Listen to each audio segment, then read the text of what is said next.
बिस्मिल्लाहिर्रहमानिर्रहीम। अस्सलाम वालेकुम माय डियर फ्रेंड्स, कैसे हैं आप सब लोग। आज मैं आप सबको लाहौरी चरगा बनाना सिखाऊंगी। बहुत आसान होता है और बहुत ही मज़े का ज़बरदस्त चटपटा सा बनता है। मैंने लिया है एक पूरा चिकन, इस तरह से मैंने इसमें कट लगवा लिए हैं। आप चाहे तो घर में खुद भी लगा सकते हैं। ये तकरीबन है 1.5 केजी। ठीक है जी, ये मैंने चिकन ले लिए। और साथ ही मेरे पास जो मसाले हैं वो हैं 1.5 टेबल स्पून लाल मिर्च, 1 टेबल स्पून जीरा पाउडर, 1 टेबल स्पून लहसुन पाउडर, 1 टीस्पून नमक, 1 टीस्पून कुटी हुई लाल मिर्च, 1.5 टेबल स्पून धनिया पाउडर, 1/4 टीस्पून काला नमक, 1/4 टीस्पून काली मिर्चें, 1 टीस्पून मेरे पास है पिसा हुआ गरम मसाला, 1.5 टीस्पून चाट मसाला, एक मैंने लेमन लिया है। साथ ही मेरे पास यहाँ लेमन जूस भी है, तकरीबन 4 टेबल स्पून, 2 टेबल स्पून अदरक लहसुन का पेस्ट है, 3 टेबल स्पून दही लिया है मैंने, और साथ ही फूड कलर है तकरीबन 1/4 टीस्पून।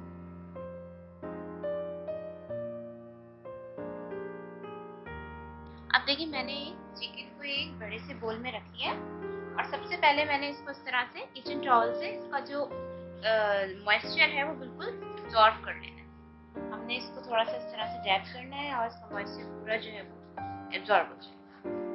ठीक है जी। अब मैंने इसके ऊपर फूड कलर अप्लाई करना है ताकि ये अच्छे से इसके ऊपर स्टिक रहे। अगर मैं इसको मॉइस्ट रहने देती तो फूड कलर सारा जो है वो बह के नीचे चला जाता है। अब मैंने जो लेमन लिया था मैंने इसको इस तरह से काट लिया है और ये मेरे पास है फूड कलर। मैंने इस फूड कलर में इस तरह से इसको डिप किया लेमन को, और अब मैंने इसके ऊपर इसको अप्लाई कर देना है। लेमन के साथ अप्लाई करेंगे ताकि लेमन का जो जूस है वो भी हमारे चिकन को बहुत अच्छा सा एक फ्लेवर देती है। इसको इस तरह से मैंने कलर लगा लेना है सारा। इस तरह से सारी चिकन के ऊपर मैंने इसके ऊपर लगा लेना है। देखिए, मैंने इसको अच्छी तरीके से कलर लगा दिया है, पूरा इस तरफ से भी लगा दी है और इस तरफ से भी लगा दी। ठीक है जी। अब हमने क्या करना है, इसको मैंने निकाल लेना है एक अलग प्लेट पर, और मैंने इसके अंदर बाकी का मसाला तैयार कर लेना है। सबसे पहले मैंने डाल देनी है इसके अंदर दही जो हमने ली थी, साथ ही इसमें अदरक लहसुन जाएगा, लेमन जूस,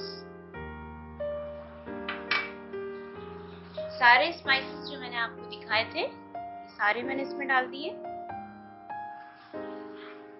और अब मैं इसको मिक्स कर लूंगी। ठीक है जी, ये मसाला मेरा तैयार हो गया है।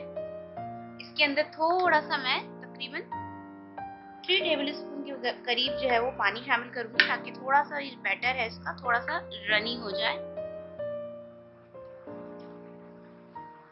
और मैंने इसको मिक्स कर देना है।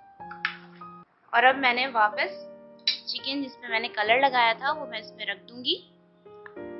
स्किन अगर आप लोगों की सेंसिटिव है तो आप ग्लव्स यूज करें, क्योंकि इसमें लेमन यूज हुआ है तो इरिटेट होती है किसी किसी की स्किन। अब मैंने इसको बहुत अच्छे तरीके से जो है कलर मसाले को चिकन पे लगा देना है। ये जो कट है आपने इसके अंदर भी मसाले को इस तरह से फिंगर की मदद से या जो भी चीज आप मसाला लगाने के लिए यूज कर रहे हैं उसकी मदद से अच्छे तरीके से अंदर तक इसको जज्ब कीजिएगा।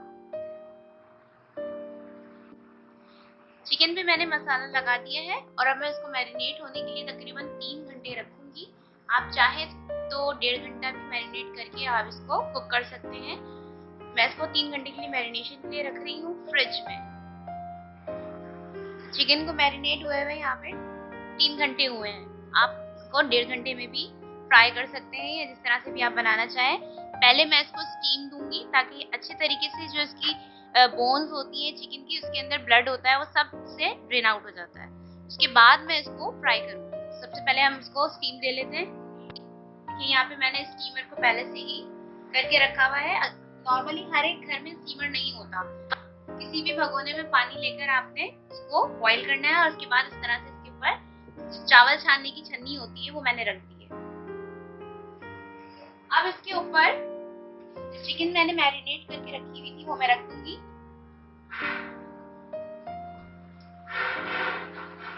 और इसको मैं कवर कर रही हूँ।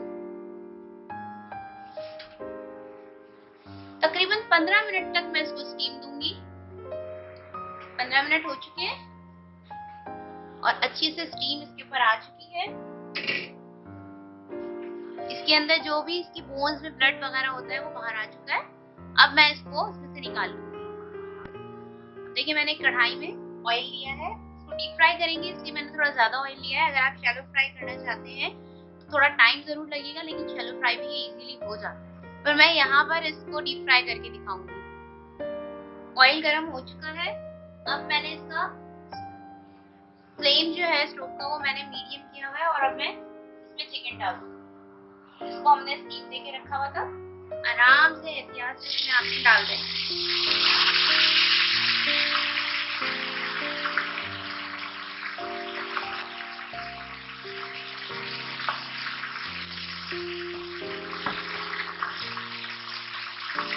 अब इसको भी मैंने टर्न नहीं करना है, ना ही इसको छेड़ना है। इसको तकरीबन 10 मिनट तक मैं इसी तरह से बिल्कुल मीडियम लो फ्लेम के ऊपर फ्राई होने दूंगी। अगर आप इसे जल्दी टर्न करेंगे तो इसका मसाला सारा निकल जाएगा ऑयल में। 10 मिनट हो चुके हैं और अब मैं इसको टर्न कर दूंगी। एहतियात के साथ टर्न करना है ताकि ऑयल जो है वो ऊपर की तरफ ना आए। देखिए कितना अच्छा सा कलर इसके ऊपर आ गया है। ऐसे ही मैंने इसको टर्न कर दिया है और इस तरफ से भी मैं इसको 10 मिनट तक इसी तरह से फ्राई होने दूंगी। 10 मिनट यहाँ से फ्राई हो चुका है। अब मैं इसको टर्न कर रही हूँ। देखिए हमारे पास कितना खूबसूरत सा कलर आ गया है और कम्प्लीटली फ्राई हो चुका है। मैंने स्टोव को बंद कर देना है और अब मैं आपको इसको डिश आउट करके दिखाती हूँ। लीजिए जनाब, हमारा मजेदार सा लाहौरी चिकन चरगा तैयार हो चुका है। उसका कलर वगैरह भी बहुत खूबसूरत आता है फ्राई होने के बाद, क्योंकि इसके ऊपर जो हम फूड कलर लगाते हैं उससे ये थोड़ा रेडिश कलर शो करता है। आप इसको पराठों के साथ या चपाती के साथ खाएं, चटनी इसके साथ रखिए पुदीने की, इमली की। बहुत जबरदस्त सा टेस्ट आएगा और बहुत मजा आएगा। बच्चों और बड़ों को सबको पसंद आएगा इंशाल्लाह ताला। रेसिपी ट्राई कीजिए और मुझे फीडबैक जरूर दीजिएगा कि आपको लाहौरी चरगा कैसा लगा। इंशाल्लाह ताला नई रेसिपीज के साथ मैं फिर हाजिर होंगी। जब तक के लिए अल्लाह हाफिज।